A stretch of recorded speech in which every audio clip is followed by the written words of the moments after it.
Bismillahirrahmanirrahim. Hello and Assalamu alaikum. My dear viewers, friends and family. Welcome to my YouTube channel ज़ौक़े कबूतर Porvorim. Viewers, Lahore के अंदर monsoon का season start हो गया. तेज़ और धुआंधार बारिशों का जो सा सिलसिला है वो स्टार्ट हो गया और ये आगे पूरा हफ्ता चलना है. और इस बारिश वाले मौसम में, शदीद तेज़ बारिश वाले मौसम में आप अपने कबूतरों को कैसे संभाल सकते हैं, उनकी केयर कैसे कर सकते हैं और ख़ास तौर पर ब्रीडर कबूतरों की क्या तदाबीर हैं, क्या एहतियाती तदाबीर हैं, वो आज मैं आपके साथ शेयर करूँगा. और ये एक इन्फॉर्मेटिव वीडियो है आप सब भाइयों के लिए, ख़ास तौर पे नए शौकीन जितने आप लोग व्यूअर्स हैं मेरे पाकिस्तान में, पाकिस्तान से बाहर प्यार करने वाले, लाहौर में, पंजाब से बाहर, सब के लिए ये एक खसूसी पैगाम भी है और रिक्वेस्ट भी है. सबसे पहले तो आपके कमेंट्स आते रहते हैं कि ख्वाजा साहब के साथ कोई इंटरव्यू करें. आपका ख्वाजा साहब के साथ इंटरव्यू नहीं आ रहा, तो उसके लिए बहुत ज़्यादा माजरत. एक्चुअली मेरा एक छोटा सा एक्सीडेंट हुआ है और माइनर सी एक इंजरी हुई है, उसकी वजह से मैं ख्वाजा साहब की तरफ नहीं जा पा रहा. गुज़िश्ता मेरे शब रोज़ जो उनसे हैं वो घर पर ही गुज़र रहे हैं और ख्वाजा साहब की ही तरफ जा रहा था एक्चुअली. तो मेरा एक छोटा सा एक्सीडेंट हुआ था. बहरहाल मैं अब काफ़ी बेहतर हूँ, तो इंशाल्लाह ताला जल्द ही आपकी मुलाकात ख्वाजा साहब के साथ भी करवाएंगे. बढ़ते हैं अपने टॉपिक की तरफ. तो इस मौसम में सबसे जो ज़्यादा चीज़ ऑब्ज़र्व करने में आई है यानी कि देखने में आई है, मुशाहिदे में आई है, वो है कबूतरों का वायरस. इस मौसम बहुत ज़्यादा तेज़ होता है और बहुत ज़्यादा एक्टिव हुआ होता है. कबूतरों के अंदर वायरस आता है, ख़ास तौर पे पोट का वायरस, जिगर का वायरस और आँखों का वायरस. ख़ास तौर पे ये ना कबूतरों में बहुत आम देखने को मिलता है. क्या होता है कि कबूतर पोट अपना जाम कर लेते हैं, फूल कर एक साइड पर बैठ जाते हैं, दाना सही तरह से नहीं लेते और बच्चों की तो पलवाई नामुमकिन के करीब है इस मौसम के अंदर. अच्छा, इसमें सबसे पहले मैं आपको बता दूं वजूहात क्या बनती हैं इस मौसम के अंदर, फिर उसके बाद आपको बताते हैं कि इससे इन सारी चीज़ों से बचा कैसे जा सकता है. देखें, एक सिंपल सा फार्मूला है, आपने वो समझना है. वो ये होता है कि ये अब जो बारिशों का सीज़न जो स्टार्ट हुआ, अभी आप देख सकते हैं दोपहर का टाइम है और आपको लग रहा होगा जैसे शाम का टाइम है. गहर है बहुत ज़्यादा और ठंडी हवा भी चल रही है अभी फ़िलहाल. और बारिश जब होती है तब मौसम में दर्जा हरारत में कमी आ जाती है. लेकिन इससे पहले आपने देखा होगा कि ये बारिशों का स्पेल स्टार्ट होने से पहले एक मानसून की जो बारिश होती हैं ख़ास तौर पे, इसमें क्या होता है कि बिल्कुल एक दिन पहले शदीद गर्मी होती है, 37, 38, 40 प्लस टेम्परेचर होता है और अगले दिन ही ना टेम्परेचर 26, 29 हुआ होता है. फिर 2-3 दिन बारिशें होती हैं, फिर एक दिन 40 पे टेम्परेचर दर्जा हरारत गया होता है, फिर 29 पे आ जाता है. तो ये जो टेम्परेचर का डिसबैलेंस है ना, इसमें सबसे पहले कबूतर होते हैं इस टेम्परेचर के, इस दर्जा हरारत के डिसबैलेंस का शिकार, इम्बैलेंस का. तो उसमें क्या होता है कि कबूतर सबसे पहले स्ट्रेस में जाता है. स्ट्रेस में जाता है, उससे क्या होता है कि वो दाना उस तरह से नहीं उठा पाता, पानी उस तरह से नहीं उठा पाता और स्ट्रेस में जाने की वजह से कबूतरों की अमवात भी होती हैं. सबसे पहली वजह होती है स्ट्रेस. अच्छा, एक ये बात हो गई. दूसरी बात हो गई, इस मौसम के अंदर ना ह्यूमिडिटी लेवल बहुत ज़्यादा होता है और पानी का जो वैसे जो पानी उठा रहे होते हैं कबूतर, उसकी इनटेक आम दिनों की और इन दिनों की बहुत ज़्यादा डिफरेंस होता है. मिसाल के तौर पे आप मेरे पीछे देख रहे होंगे, एक बॉटल है बड़ी पानी की. ये 3 दिन पहले मैं दिन में 2 बोतलें भरी हुई हैं ये मेरे केज के अंदर, इस लॉफ्ट के अंदर. 3 दिन पहले तक मैं ये 2 बोतलें 2 टाइम भरता था, तो फिर जाकर कहीं इनका पानी पूरा होता था. और अब 2 दिन हो गए, 3 दिन हो गए, ये आधी बोतल भी नहीं खाली, मतलब आधी बोतल में पानी पड़ा होता है, दोनों आधी बोतलों में. तो यानी कि 50% से भी कम, 40% तक इनकी वाटर इनटेक चली जाती है, जो कि आम दिनों में 100% होती है. और ये एकदम होना, इससे क्या होता है कि पोटे की रुकने की जो सी रेशो है वो बहुत ज़्यादा हो जाती है. पोटा जाम हो जाता है, पोट जाम हो जाती है कबूतर की. आंतड़ियाँ जो सी हैं उस तरह से वर्किंग में नहीं होती. दूसरी वजह ह्यूमिडिटी लेवल की वजह से. तीसरी वजह सबसे मेजर रीज़न जिसको मैं समझता हूँ वो ये होती है व्यूअर्स कि जब बारिश का जो जिसे कहते हैं ना झंप जिसे बोलते हैं पंजाबी में, जब बारिश का रुख आपके केज के अंदर की तरफ होता है, ये देखें ये मेरा शेड है ऊपर, ये अभी कम है, ये ज़्यादा होना चाहिए अगर तो इस तरह का लॉफ्ट है आपका अंदर जहाँ पर सेक्शन है ब्रीडिंग का। कुछ लोगों का विड होता है, that is well and good, लेकिन जहाँ पर आपके कबूतरों ने ज़्यादा अपना वक्त गुजारना है वो जगह जब गीली होती है बारिश के आपके केज के अंदर जाने की वजह से, तो वो ज़मीन गीली होती है, बीठें होती हैं अंदर, वो गीली हो जाती हैं और लॉफ्ट के अंदर आपकी नमी रहती है हर वक्त। ये सबसे बड़ी वजह है वायरस को वेलकम करने के लिए, कबूतरों को बीमार करने के लिए। कबूतरों का दाना जो सा है वो ज़मीन पे पड़ा होगा और बीठों में गीला होगा, वही वो खाएंगे, उनको बीमार करने के लिए वायरस इस तरह मुख्तलिफ़ शक्लों से आपके कबूतरों के अंदर दाखिल हो सकता है। देखें, एक फार्मूला आप लोग प्लीज़ समझ लें कि जो कबूतर है ना, ये खुश्की का जानवर, ये खुश्क पसंद होते हैं, ड्राइनेस पसंद करते हैं।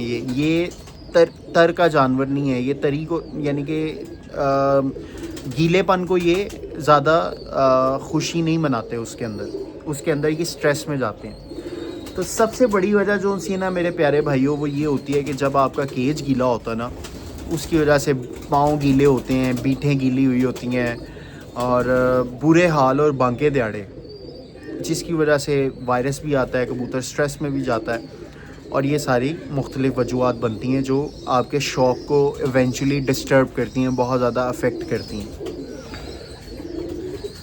लास्ट बट नॉट लीस्ट एक सबसे बड़ी वजह मैं समझता हूँ, बहुत सारे दोस्त हैं जो इस सीज़न में भी ब्रीडिंग ले रहे होते हैं कबूतरों से। आपके कबूतर क्रीज़ में जा रहे होते हैं, पर हुए होते हैं इस मौसम में आपके कबूतरों के केज के अंदर भी और बाहर भी। आपने देखा होगा, अक्सर मुशाहिदा किया होगा, कुछ कबूतर तो बाकायदा गंजे हो जाते हैं, यानी कि उनके बाल बिल्कुल स्किन नज़र आना शुरू हो जाती है, इस हद तक कुरीज़ में चले जाते हैं, मोल्डिंग में चले जाते हैं वो परिंदे। अब इसमें भी परिंदा स्ट्रेस में जाता है मोल्डिंग के दौरान। जब वो स्ट्रेस में जाता है, दाना कम उठाएगा, पानी कम उठाएगा, ऊपर से ब्रीडिंग का उसके ऊपर एक बोझ ब्रीडिंग करवाने का। ज़ाहिरी बात है, अंडे होंगे, उसने उसके ऊपर बैठना है, बच्चे होंगे, उसने उसे चोगा देना है, कम देना है या ज़्यादा देना है, ये बात की डिबेट है। कबूतर स्ट्रेस में जाएगा, वीक होगा, बीमार होगा, वायरस को वेलकम करेगा, इवेंचुअली खुदा ना खासा मोर्टेलिटी की तरफ जाएगा, मरने की तरफ जाएगा। और आपस की बात है, बच्चे इस मौसम में कोई ख़ास पलते नहीं हैं, बहुत अजीबो-गरीब बच्चे पलते हैं। तो अब मैं शुरू से शुरू करता हूँ कि एहतियाती तदाबीर क्या होनी चाहिए इस मौसम के अंदर। सबसे पहले आपके केज के अंदर, आपके लॉफ्ट के अंदर ड्राइनेस होनी चाहिए, आपका लॉफ्ट खुश्क होना चाहिए। आपको दिन में 2 दफ़ा आना पड़े, आप 2 दफ़ा आएँ छत के ऊपर, अपने लॉफ्ट को साफ़ करें, बारिश के पानी से पाक करें, वो फ़ौरन ड्राई हो जाएगा। आपके नमी नहीं होगी तो बहुत ज़्यादा मसले आपके हल हो जाएंगे कबूतरों के। दूसरा, जो पोट रोकने वाला मामला है, पानी कम पीने वाला मामला है, उसका आप क्या कर सकते हैं, दाने की रेशो कम करें। जब दाने को हज़म करता है पानी, जब कबूतर पानी कम पिएंगे ना तो दाना ज़्यादा खाएंगे, पोट जाम होगी। उसमें आप क्या कर सकते हैं, दाने की रेशो थोड़ी सी स्लाइटली कम कर दें। 2 टाइम अगर दाना डाल रहे हैं तो 1 टाइम कर दें। अगर 1 किलो दाना डाल रहे हैं तो उसमें से 200 ग्राम दाना कम कर दें आप। ये होगी पोट चलने वाली बात। उसके अलावा मैं सबसे पहला काम जो करता हूँ ना, मानसून स्टार्ट होने से भी पहले, इस दफ़ा मैं थोड़ा सा लेट हो गया हूँ, आप अपने जोड़े तोड़ें प्लीज़। मैंने बहुत सारे लोग देखे हैं, वो कहते हैं जी नहीं हम तो जोड़े नहीं तोड़ते जी, हम तो ऐसे ही ब्रीड लेते हैं। कुछ लोगों की मजबूरी होती है, उनके बिखरे होते हैं बच्चे, तो वो नुकसान अफोर्ड नहीं कर सकते 1-2 महीने का, तो इस वजह से वो ब्रीड लेते हैं। मैं आप लोगों से गुजारिश करता हूँ, रिक्वेस्ट करता हूँ, मिन्नत समाजत करता हूँ, प्लीज़ अपने कबूतरों पे इतना ज़्यादा बोझ मत डालें। इस मौसम में कबूतरों से ब्रीड मत लें। कम अज़ कम मैं समझता हूँ कि 2 से 3 महीने आपके जोड़े अलग होने चाहिए। मैं इस मौसम में जोड़े तोड़ देता हूँ। 50% मैंने जोड़े तोड़ दिए, 50% अभी जो अंडे और बच्चों पे हैं, ये जैसे ही कंप्लीट करेंगे अपना बैच, इनको भी मैं अलग कर दूंगा। इस दफ़ा मैं थोड़ा सा लेट हुआ। इस मौसम में मेरे कबूतर नर अलग और मादियाँ अलग होती हैं और ये 3 महीने अलग ही रहते हैं। इससे क्या होता है, प्यारे दोस्तों 3 महीने जब ये अलग अलग रहते हैं, मादियाँ भी और नर भी, ये अपना दाना खाते हैं, अपनी मस्ती करते हैं, उठते हैं, बैठते हैं, ठापे मारते हैं, इधर जाते हैं उधर जाते हैं, इनको ना ब्रीड का इनके ऊपर बोझ नहीं होता। तो जितनी पिछली 8 महीने की इनके अंदर जो कमियां हुई होती हैं ना, इनके जिस्म के अंदर, इनके इम्यून सिस्टम के अंदर, इनके जिस्म के वाइटामिन और मिनरल्स जितने कम हुए होते हैं वो सब पूरे हो जाते हैं। दोबारा जब आप जोड़े लगाएंगे, आप यकीन करें आप रिज़ल्ट्स देखकर परेशान हो जाएंगे, इतना अच्छा रिज़ल्ट आता है जब अक्टूबर में आप जोड़े लगाते हैं। मौसम बच्चों के लिए बड़ा अच्छा होता है, ब्रीडिंग सीज़न के लिए बहुत ज़्यादा सपोर्टिव होता है वो मौसम। तो जब आप जोड़े तोड़ेंगे आपके कबूतर एक तो सेहतमंद रहेंगे। इस मौसम में ब्रीड लेने का वैसे भी कोई फ़ायदा नहीं होता, बच्चे इतने ख़ास नहीं पलते। दूसरा, आपके कबूतर वायरस से, स्ट्रेस से, कमज़ोरी से बहुत ज़्यादा बच जाते हैं। कुछ लोग नहीं अफोर्ड कर सकते जोड़े तोड़ना, केजों की कमी होने की वजह से, या फॉर वॉट एवर रीज़न। उसमें आप क्या कर सकते हैं, उसमें आप कम से कम एक झोल जो सी है इनके अंडों की, वो आप फेरें, अंडे इनके नीचे हिला के रख दें, उबाल के रख दें, या डमी एग्स रख दें इनके नीचे। एक ये अपना जो पूल है अंडों का, को तकरीबन 25 एक दिन अंडों के ऊपर बैठें, सिर्फ बच्चे ना पालें, वो ज़ाया हो इनकी झोल, उससे कदरे बेहतर रिज़ल्ट आ जाते हैं, काफ़ी बेहतर हो जाता मामला। लेकिन रेकमेंडेड यही है कि आप जोड़े तोड़ दें, बाकी आपकी मर्ज़ी है। ये मेरी एक रिक्वेस्ट है आपसे और एक मैसेज है आपको। अच्छा, दाने की इंटेक कम कर दी, केज आपने खुश्क कर दिया और जोड़े आपने तोड़ दिए, उसके अलावा फिर आप मेडिकेशन की तरफ आएँ तो सबसे बेहतरीन जो चीज़ है वो ORS है। हफ्ते में कम से कम एक दिन इनको ORS दें, इनकी नमकियात जो उनसी हैं वो पूरी हों। देखें, इंसान इस वक्त ना खून पसीना, पुराने पंजाबी लोग कहते थे खून पसीना एक होया होंदा इस मौसम च। तो बड़ों की मिसालें जो उनसी ना वो बड़ी वेटेज वाली होती हैं, वो बग़ैर किसी बात के नहीं होती हैं, उसके पीछे एक तजर्बा, एक मुशाहिदा होता है उम्रों का। तो जब इंसान निढाल हुआ होता है इस मौसम में, तबीयत में एक आपने देखा होगा निढालपन सा आया होता है इंसानों की, हमारी। तो कबूतर बेचारे फिर जानवर, इन्होंने छत पे रहना है, सर्दी गर्मी तेज़ हवाएं धूप सब कुछ इन्होंने बर्दाश्त करना है।